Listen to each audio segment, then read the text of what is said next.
Lo que realmente te falta es entender por qué Dios creó el infierno. A las ovejas les dice: venid, benditos de mi Padre, heredad el reino preparado para vosotros desde la fundación del mundo. Pero a los de la izquierda les dice: apartaos de mí, malditos, al fuego eterno, preparado para el diablo y sus ángeles. Lo repito, preparado para el diablo y sus ángeles. Y justo ese es el detalle que muchos pasan por alto. Dios no creó el infierno pensando que la gente terminará allí. El infierno fue preparado para el diablo y sus ángeles. La Biblia lo deja claro en 2 de Pedro 3:9.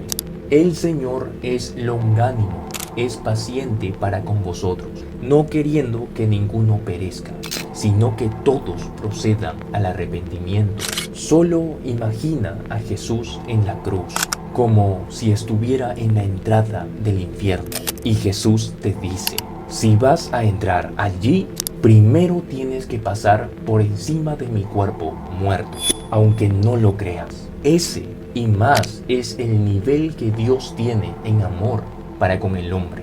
Eso muestra el nivel del amor de Dios, dispuesto a detenerte antes de que cruces esa puerta. Esto no es opcional. Tienes que entender qué es lo que Jesús dijo del infierno. Jesús no lo mencionó una sola vez, sino que repetidas veces decía: en ese lugar habrá llanto y crujir de dientes. Cuando algunas personas lleguen al infierno, van a estar llorando, van a suplicar por su vida, van a comprender que tuvieron una oportunidad y la desperdiciaron. Y ese será el llanto. Pero habrá otro grupo y ellos no llorarán, pero sí estarán llenos de ira. Y eso es lo que significa crujir de dientes. Estarán enojados con Dios. Se llenarán de ira y resentimiento sin darse cuenta que Dios no los mandó allí. Fueron ellos mismos quienes eligieron ese destino al rechazarlo toda su vida. Un reconocido teólogo dijo una vez: si termino en el infierno, no seré de los que crujen los dientes, seré de los que lloran. Porque la verdad es que Dios no nos debe nada, hermano. Dios no te debe nada. Somos nosotros mismos quienes nos enviamos al infierno. Y aún así, Dios envió a su único Hijo, a Jesús, para salvarnos. El infierno no estará lleno de personas que Dios rechazó, sino de personas que rechazaron a Dios. Él no envía a nadie, simplemente respeta su decisión, respeta su libre albedrío, porque Dios es un Dios bueno, justo y respetuoso. Y aunque muchos digan: ¿cómo puede un Dios amoroso enviar a alguien al infierno? La verdadera pregunta es: ¿cómo puede un Dios eterno, extremadamente bueno, enviar a su propio Hijo y dejar entrar al reino celestial a hombres mortales y pecadores? Por eso el Evangelio es tan poderoso. La Biblia dice claramente: la paga del pecado es la muerte. Métete esto en la cabeza. Todos merecemos el castigo. Pero el versículo no termina ahí, sino que dice: mas el regalo gratuito de Dios es vida eterna en Cristo Jesús. Un regalo no es algo que ganes, no es algo que logres. El regalo se nos da gratis. Y justo aquí es donde puedo decir: Jesús puede salvarlos a todos. Yo soy testigo, no hay nada más grande que su perdón. Pero Dios es respetuoso, nunca va a ir más allá de tu libre albedrío. Lo que realmente importa son las almas de las personas. Si tú de verdad piensas que alguien cercano a ti vive separado de Dios y que terminará en el infierno, pero tú dices: no quiero hablarle de eso porque lo amo, no quiero herir sus sentimientos, lo que estás diciendo realmente demuestra que no lo amas. Ellos, si mueren, van a despertar en el lugar de tormento. Estoy hablando de fuego. El lugar de tormento también tiene fuego. La Biblia lo dice claramente. Y mientras tanto, tú estás pensando: no quería tener una conversación incómoda. Pero ahora ellos tienen una eternidad incómoda.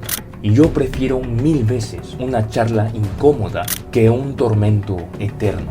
Hermano, el infierno será tan horrible que ni siquiera podemos entenderlo. Es la ira completa de Dios. La gente dice, oh, eres salvo del infierno. No, hermano, el infierno es el derramamiento de la ira no diluida de Dios. La Biblia usa palabras como tormento, humo, llama de fuego, llanto, crujir de dientes, arder sin morir. Solo imagina estar en fuego, pero nunca morir. Justo ese es el lenguaje que usa. Es muy aterrador para cualquiera que realmente cree lo que dice la Biblia. Jesús habló del infierno más que nadie. Y justo por eso es que tenemos que tener un compromiso de hablarle a la gente de Él, de invitarlos a ser salvos de la ira de Dios. Así que cuando alguien dice, quiero amar a mi prójimo, por eso no le hablo de lo que viene, en realidad, esa persona está mintiendo. Esa persona no ama a Dios, no ama a su prójimo. Y ser cobarde no es como debe vivir un cristiano. Aunque no lo creas, hermano, los cobardes también tendrán su castigo.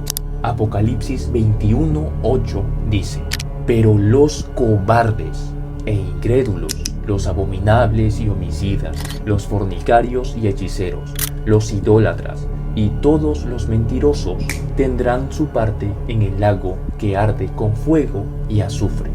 La verdad que incomoda es que la Biblia revela que no todos los castigos serán iguales. Muy pocos cristianos entienden realmente lo que la Escritura enseña sobre el infierno, sobre el cielo y sobre el juicio. Muchos tienen versiones distorsionadas y poco bíblicas en su mente. La realidad es que, así como la Biblia enseña que habrá distintos grados de recompensa en el cielo, también enseña que habrá distintos niveles de castigo. Romanos capítulo 2 dice, los que sin ley han pecado, sin ley también perecerán. Pero los que bajo la ley han pecado, por la ley serán juzgados. Esto significa que cada persona será juzgada según el nivel de conocimiento y revelación que recibió. Cuanto más subimos lo que Dios esperaba de nosotros, mayor será el juicio. Lucas 12 confirma este punto. El siervo que conocía la voluntad de su Señor y no la obedeció, recibirá muchos azotes. Pero el que no sabía y actuó mal, recibirá pocos. A quien se le dio mucho, mucho se le demandará. Hermano, el lenguaje es clarísimo. Y otra vez Jesús lo confirma en Mateo 10, cuando dice, será más soportable el día del juicio para Sodoma y para Gomorra que para esa ciudad que rechaza el mensaje de Cristo. Está usando las palabras más soportable, es decir, que habrá distintos grados de castigo en la eternidad. Y esto nos muestra que Dios reconoce diferencias justas en el nivel de recompensa y castigo que cada persona recibirá. Lo que nadie quiere experimentar es el pecado imperdonable que Jesús mencionó, que es la blasfemia contra el Espíritu Santo.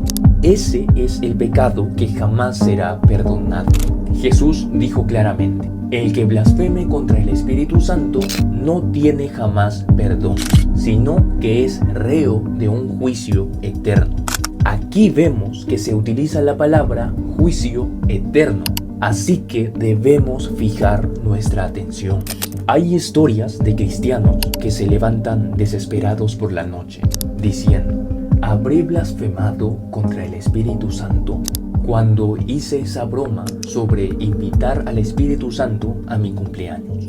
¿Realmente habré blasfemado?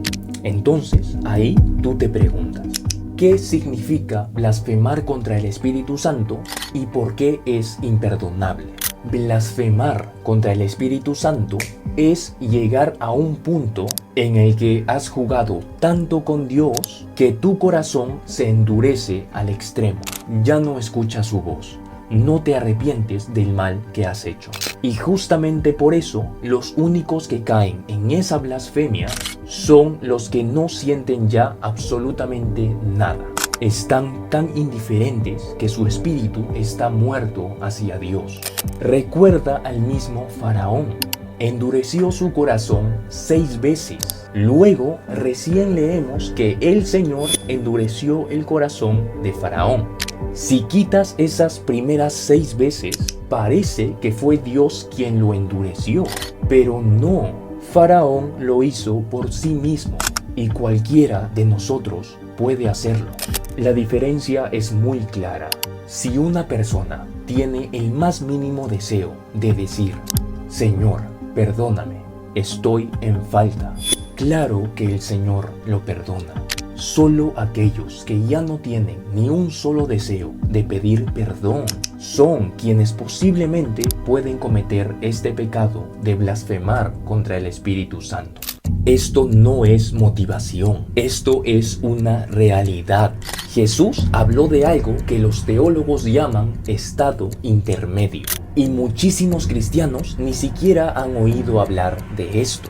La tierra en la que estás pisando, Argentina, México, Bolivia, Ecuador, toda la tierra será renovada. Jesús vivirá, gobernará y reinará aquí, en esta tierra transformada. La Biblia dice que habrán cielos nuevos y tierra nueva. Y también dice que todos los elementos van a ser pasados como por fuego. Es decir, todo será renovado.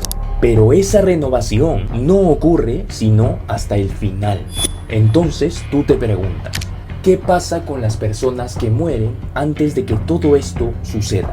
Jesús lo explicó claramente. Si Él no regresa antes de que muramos, iremos a un lugar que Él llamó el seno de Abraham. También lo llamó paraíso cuando habló con el ladrón en la cruz. Créeme, hermano, es un lugar real al que vamos inmediatamente después de morir. Pero no es el destino final, ni tampoco es el cielo definitivo. Es un estado intermedio. Gozo, paz y ausencia de sufrimiento hasta que llegue Apocalipsis 20. Para los incrédulos, la experiencia es totalmente distinta.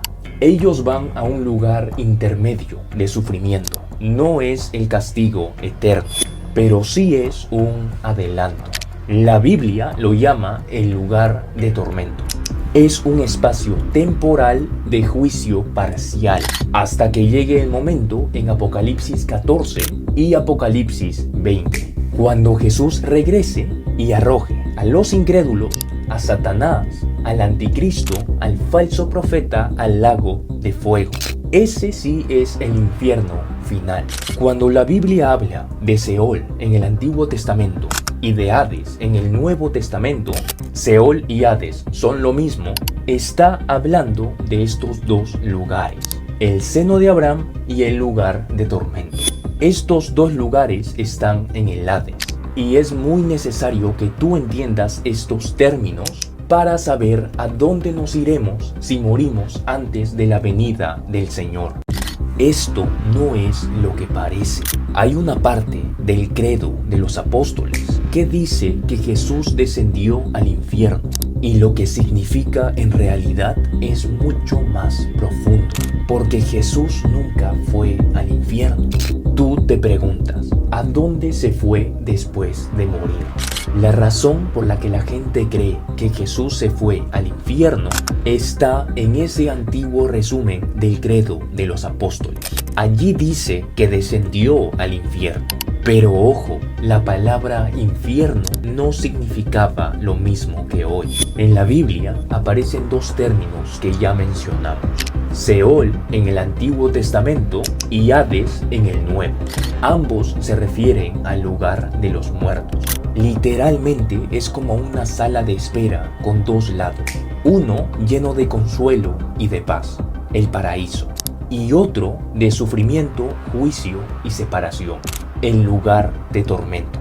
Y aquí hay una pregunta que necesitas hacer. Cuando Jesús murió, ¿a cuál de estos dos lados fue? Sinceramente, yo no creo que fue al lugar de tormento, pero sí estoy seguro que los que estaban en ese lugar de tormento vieron a Jesús. Porque Lucas 15 cuenta cómo los que están en el lugar de tormento pueden visualizar a los que están en el seno de Abraham. Además, Jesús mismo dijo que estaría 3 días y 3 noches en el corazón de la tierra. Pero en la cruz, Jesús le dijo al criminal: hoy mismo estarás conmigo en el paraíso, dando a entender que Jesús iba para ese lugar. También, justo antes de morir, dijo claramente: consumado es. Y eso significa que ya había pagado el precio completo y por ello ya no era necesario ir al lugar de tormento. Jesús dijo: consumado es, porque ya no quedaba nada pendiente. Este es el secreto que transforma tu entendimiento sobre el infierno y nace de una simple pregunta: ¿qué pasó con toda la gente que vivió y murió antes de Jesús? ¿Fueron al infierno? La Biblia no da una respuesta directa, pero Jesús dijo 5 cosas muy importantes. Primero, Jesús afirmó que el carácter de Dios es justo. Nadie será engañado ni juzgado injustamente, porque Dios es un juez perfecto. Segundo, la única razón por la que una persona va al infierno es porque decide vivir separado de Dios. No es por no haber escuchado a Jesús. En el día del juicio, Dios simplemente confirmará esa elección: pasar la eternidad lejos de Él, porque eso fue lo que quisieron. Tercero, Hebreos 11 nos muestra una lista de personas que estarán en el cielo sin haber escuchado el nombre de Jesús: Abraham, Isaac, Jacob, Moisés y Rahab, una ramera gentil. Ellos confiaron humildemente en Dios. Cuarto, la razón por la que ellos estarán en el cielo no es porque vivieron una vida buena o porque fueron intachables, sino porque Jesús murió en la cruz. Cristo no solo murió por los pecados de aquellos que vivieron después de Él, sino por los pecados de todos, tanto los que vivieron antes como los que vivieron después de Él. Hermano, nadie entra al cielo por sus propios méritos. Todos necesitamos el perdón que Cristo ofrece. Quinto y último, aunque no sabemos exactamente cómo es que Dios juzgará a los que no escucharon de Cristo, sí sabemos que nosotros tenemos más oportunidad de leer los evangelios y como consecuencia conocer a Jesús. Tú y yo somos responsables de lo que hacemos con Él.